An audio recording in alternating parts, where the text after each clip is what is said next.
Hello, everyone. It is, let me turn my volume up here some. Okay. It is January the 5th, 10:48 in the afternoon, 2023. And I like to get things put down and out onto YouTube to get people's comments with. I'll leave the comments on when I do this. Um, I want to talk to you about the moon. Uh, the moon is 1/4 the size of the Earth. 1/4 the size of the Earth. Um, but yet, they get to the moon and they measure the gravity there, and the gravity is 1/8 of Earth's gravity. Right? So, then you have to ask yourself, how come the gravity is 1/8 of the moon? Um, Gravity is created by a mass. If the Earth is 1 g, one gravity unit, then the moon should be 1/4 gravity. It isn't, it's 1/8. So where did that 1/8 go? Uh, I'm just going to say that I think that 1/8 is gone because I believe the moon is hollow. 1/8 of that volume of mass is gone, so 1/8 of the gravity is gone. When you look at the moon, you see these really big craters. They're all flat in the bottom, and they shouldn't be. They should be like this. Every one of them is flat. It's like a meteor came in and hit something and didn't want to go any deeper. Is there a outer shell in that moon that won't let the meteorites penetrate deep enough to create a arc in the bottom? They're all flat. That shouldn't be. Chinese went to the moon and they found minerals there that aren't found on Earth anywhere. So how could the moon be part of Earth? How could it be something hit the Earth and smashed off, and the moon was formed and the Earth was formed? That's impossible. The moon would be formed from everything that Earth has, and it's got things there that aren't from Earth. So now, um, there's the moon holds a lot of unanswered questions, and one that comes to mind right now is how come the moon doesn't spin? Everything else that we can find with our eyes spins, but not the moon. Well, that's an impossibility. Something is keeping it from spinning. Um, they, Back in the 70s, I think it was, they dropped uh, a part of the lunar project onto the moon, uh, and the moon rang because they got seismic sensors there. The moon rang like a bell. So they went back and dropped something even bigger on the moon, and it rang even louder and longer. They verified that the only way the moon could ring like that is if it's hollow in the center, like a bell is hollow. Um, we didn't go back to the moon for 50 years, right? And I'm questioning why. Now I know we just went there, right? But what did we do? We flew around a bit and then we came home, right? We did that in the 70s. Why do we need to repeat that for? Uh, there's stuff happening with our moon that they're not telling us at all about. There's pictures of 5 mile high towers, uh, houses, roads. We've got pictures of alien ships flying over it. And still, none of this rings a bell with us. As a civilization, we need to wake up and stop acting like um, people. But we don't care about that. And as long as our little world in our kitchen living room is just fine, We're okay with that. We don't care if the moon blows up or what happens to us. It always seems to happen to the other guy. So, okay, so the moon doesn't spin, right? So, if it was formed from a collision, the Earth is spinning, the moon should be spinning. So that theory is gone. So, and the other theory is that this Earth body, moon body, sorry, just came in close to the Earth and was captured by the Earth, and it doesn't spin.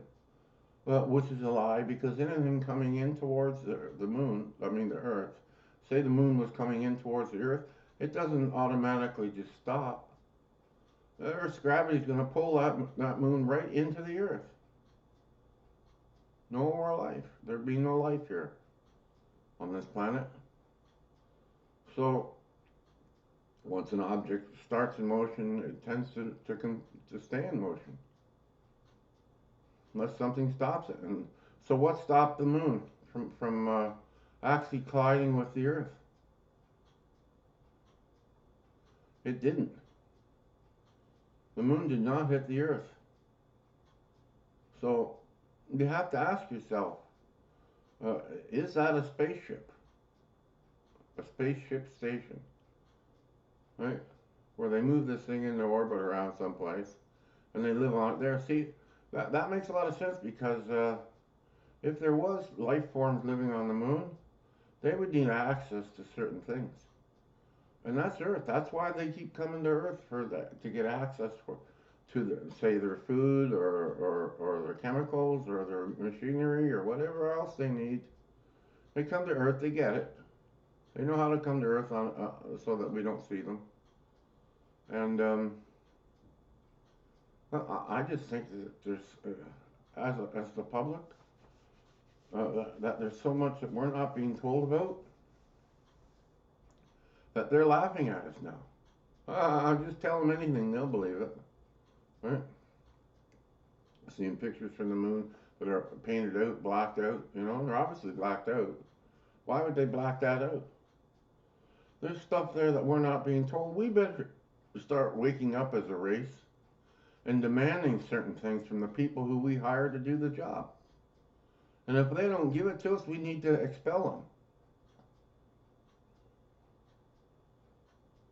So it's no mistake that President Trump started the Space Force because we need protection. This is happening. There's stuff happening in and around us, and we can't. The Air Force has said we better start accessing on how to deal with these people because it's burgeoning and they can't hold it back anymore. They can no longer say it's a weather balloon when they're buzzing their aircraft carriers. So this is burgeoning. Back in the 50s, 40s, 50s, 60s, all the spaceships that anybody ever saw were small. Betty and Barney Hill, the thing landed on the road right in front of them, that implies that it's the width of the road. It's really a small ship, and all the small ships are flying around back then. But now the big ships are coming. Look at the Phoenix Lights, and the motherships have caught up to the scout ships. And the only reason why the motherships came here is because the scout ships said, you better come and have a look at this. Well, they may have something we need or whatever, right? Let's face it, any being travels through space is looking for anything they can take. Okay? So now the motherships are caught up to here. And they're getting more brave, these UFOs. They don't care now whether we see them or not. They've tested our defenses. They know we have no defense on them. So it's burgeoning now. More and more of them are coming because they know nothing can happen. Next thing you know, our skies are going to be right full of them. And we won't be able to do anything to it because the American Army military kept us in the dark for 100 years. Right? The public should have been aware of this 100 years ago, and by now we may have a mythology to deal with these people. But because the military wanted to keep it all for themselves, and they were only one mindset, they didn't know anything other than weapons and how to, back engineer their education so that we could be stronger. That was all that was on their minds. But if you bring the civilian population into it, it's like an explosion. We think in every direction, not just one. We may have a way of dealing with these people. I blame this on the U.S. military and the Canadian military. They're all in on it together. So, okay, now they're showing up in droves. Uh, and I think we're in a bit of trouble here. Because let me explain something to you. There's two types of beings, ones that want to help you not die, and ones that will kill you. The ones that kill you obviously know that if they come, we're in trouble, right? But what about the ones that don't want you to die? And say you're dying and they don't want you to die, they try to save you and they don't know how. How many times have you tried to save a little bird from dying or a goldfish from dying and the thing still died on you? Because we had right intentions, but it turned out wrong. And that's what's going to happen with the good aliens that come. They're going to try and help us out, give us some technology or whatever, and it's going to turn out bad because we take everything we can get our hands on and say the first thing we say to ourselves is, how bad can I make this?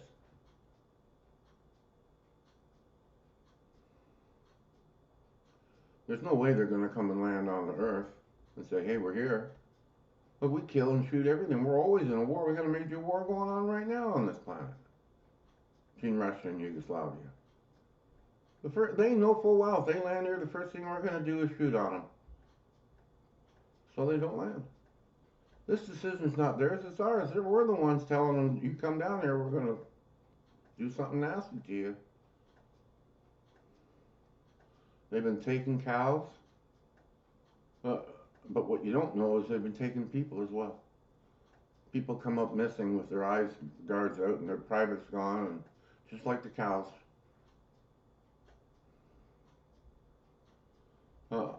I'm 69 years old. I don't have much longer to live on this planet. But I certainly worry about the young generation because they're the ones that are being lied to like crazy. Word of advice, don't listen to any news outlet at all. ABC, NBC, any of those. You know, don't listen to them. Every word they say is a lie. They'll give you a truth on this topic so they can lie to you on this topic. So I got them shut off on my computer, and none of those I can find any time on my computer because I'm tired of being lied to. I've been lied to my whole life. The TV comes on and they say, you believe what I'm telling you. We're not going to give you a second option here. This is what I'm telling you and you believe it. Walter Cronkite had us all fooled that way, right? All of us. Oh, Walter said it, it's got to be true. You know? Barbara Walter said it, it's got to be true, which is a flat out lie. People working for corrupt organizations is what they're doing. And they've been controlling us mentally through our whole life. And if we don't wake up from that real soon, there's never going to be a legal election. Uh, you know, we're going to be lied to, pushed down paths we don't want to go. Our media is saying that country is bad, and they're not. We start dropping bombs on them and everything else. It's already happened. It's already happened with Gaddafi.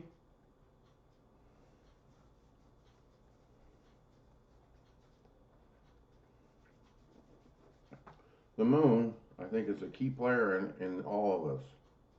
In all of this, between Mars, Earth, and the sun and the moon. The moon is the main player. I honestly believe that there are probably entrances into the moon from the backside of the moon. You go to the backside of the moon, you go in somehow into the center of that moon. Right? And they're laughing at us. Look at these guys. They land on the far other side of the moon where there's nothing but dust and rocks. And we're on this side here laughing at them. That thing doesn't spin because they want to have their instruments directly at Earth all the time. All the time. Now, they've been lying to us about the moon. You know, there's steam coming out of the ground, which means it's volcanically active. And they're saying it's a dead rock, and it isn't. So, I don't know how it can be hollow and be volcano active. But there's steam coming out of the thing. Now, either that's coming from the space station itself, or it's volcanically activated. We think of it this way, okay? Just think of it this way for a second. We spend how many billions of dollars putting satellite after satellite after satellite up into our atmosphere, right? When if we put it on the moon, it would stay there forever and always be pointed towards the Earth, right? Always. Where satellites get knocked out of the sky, they burn out, they get lost in space, they bang into other things. So the better idea for a satellite is to go to the moon and put it there, right? Why haven't they done that? Why is there not a cameras on the moon feeding a live stream back to Earth all the time? Why is there not a telephone booth on the moon for the aliens? You pick it up, you say, okay, we're here, we want to come visit you, don't shoot at us.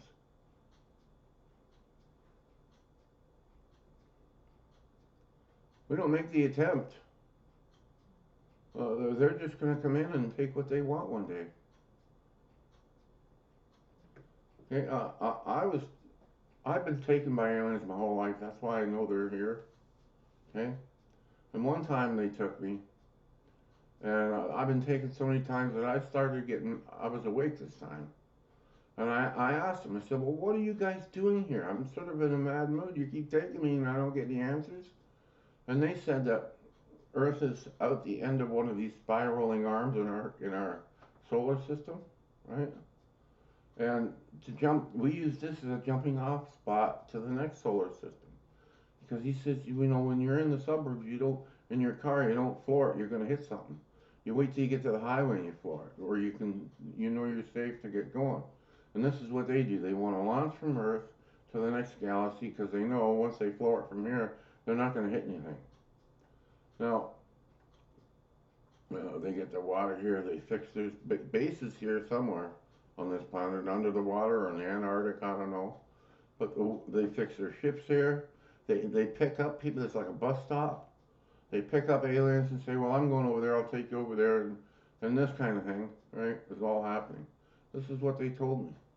And they said to me, the last thing they said to me was, there's a multitude of races coming here. Because I think they anticipated my next question was, why do you keep abducting humans? And they never answered that. I don't think they like that. I don't think they like that I pinned that on them. Because they were putting me back. Right? But some of these alien races, they don't put you back. You go missing. There's so many people missing on this planet. Just gone. The police department will never admit to this. The FBI will never admit to this. But it's true. One girl that comes in, a little girl, Nicole Moran. She was a really young little girl. She lived in the same building I used to live in. And the police came to my door. They wanted to check my apartment because this girl came missing, and so they came in and checked all the closets, everything. I said to them, well, you didn't check under that bed. You know, really, check under the bed, check everywhere. I said, because this girl was, her friends, they went out to the swimming pool, apparently. They were coming back in, and the friends lived on the first floor. I think she lived on the 7th or 8th floor or something. So she had to go up the elevator. So her friends left her in the elevator going up, but she never made it there. She never made it to the floor. They just took her. When a child's gone, everybody looks laterally. Where? Look, right? But nobody ever looks up. And I know I can tell you for a fact I've been taken off this planet, up through the sky into a spaceship before, so I know what happens. Well, the moon apparently was not always there. The earlier people, Aborigines and races like that, Indian races on our North American continent that go back a long way, they all have the same story that the moon wasn't there at one time. The Earth was covered in a mist, and there was no moon and a couple other things. And I believe them. Why would they want to lie about something like that? Think about that. Why would they want to lie about something like that? There's no reason why an ancient race would want to lie about that. All of a sudden, the moon shows up and everything starts to clear up.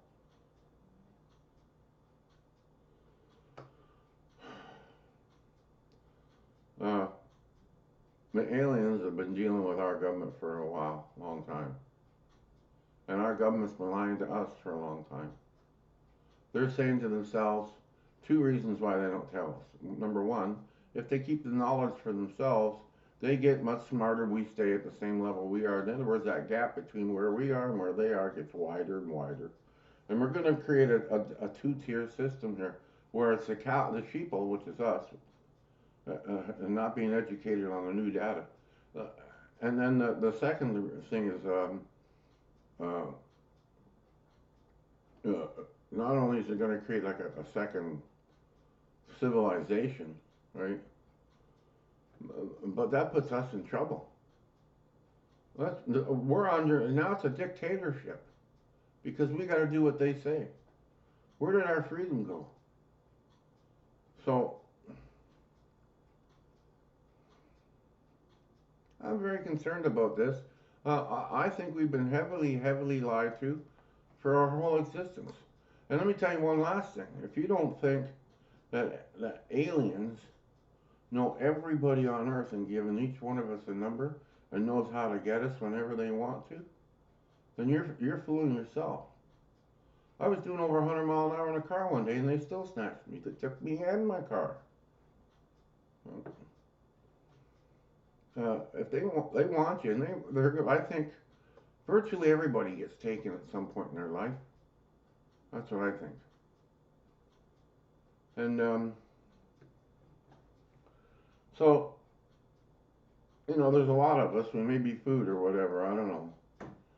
But I just want to say that the reason why our governments are treating us this way, trying to create that two-tier system and keeping us dumb and them smart, and why the aliens keep coming and taking us and then putting us back in our beds, this is the reason why.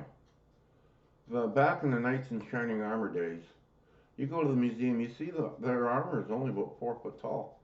They were small people back then. Do the time lapse till now, we're 6.5, going on 7 feet tall now. Do that same amount of period again, and we're going to be 8 and 9 feet tall. Go 100 years, 1,000 years into the future, and we're going to become those giants that everybody says lived here. That was the last race that died off. And I'll tell you why it died off, because everything that grows, everything, the human race, plants, all pop out of the ground like this. They go like this, and then they turn their petals towards the sun, they open up, and they're the best they can be at that point. We haven't reached that point as a race.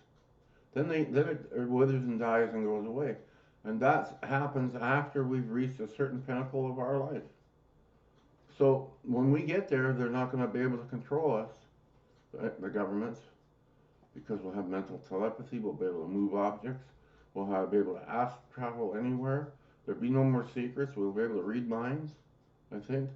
All this stuff is coming our way, and our governments know it, and so do the aliens. So the aliens keep monitoring us to see where we're at on this, and the humans do the same thing. Anybody who has any Ingo Swann, astral traveler, they plucked him out of society. Anybody who's got any of these talents, they pluck them out of society. I've astral traveled. I know for a fact that works. So, yeah, that's what this is all about. Is what we're not what we are now, but what we're going to turn into.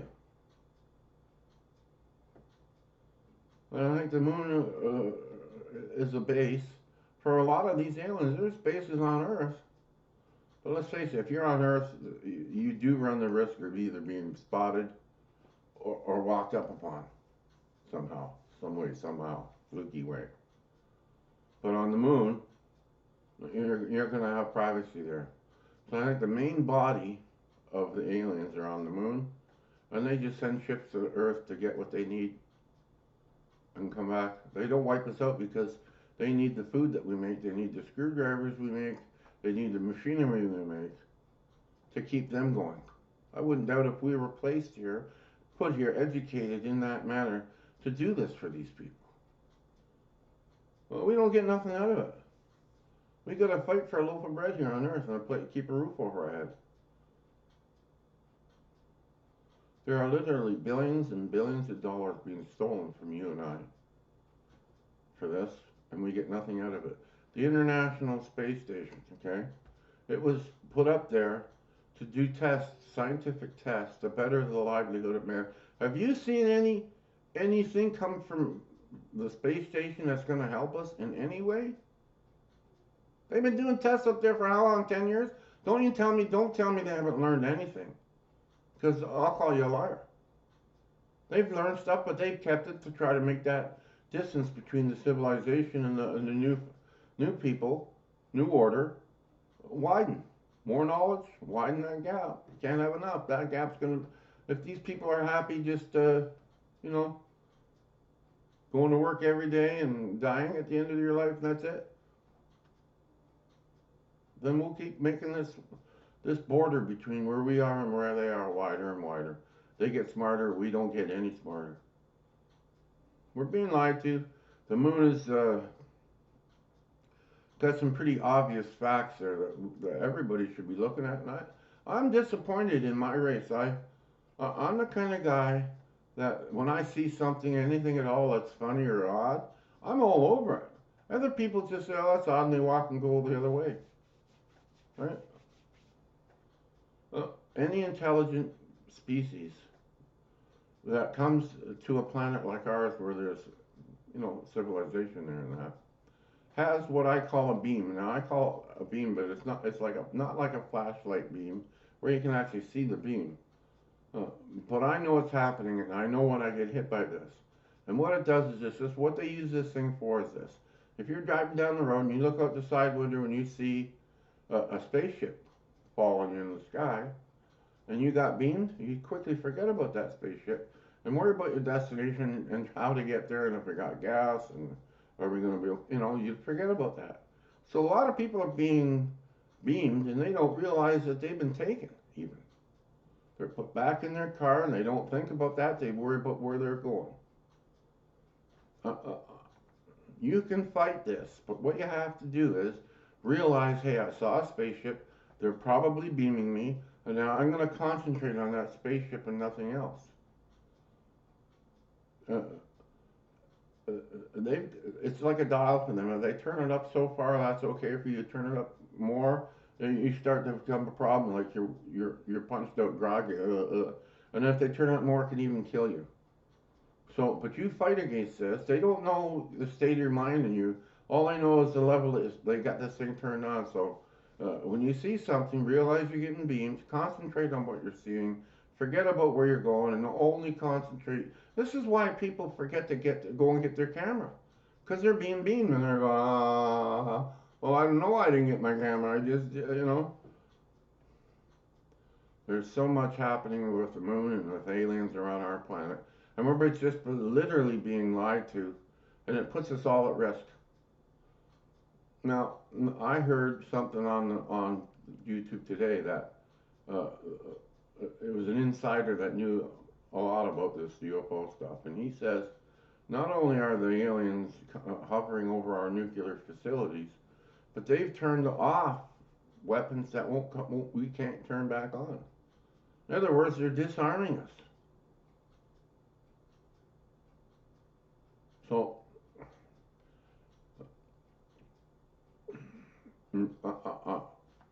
word of advice: when you go through life, treat yourself like you're the Starship Enterprise.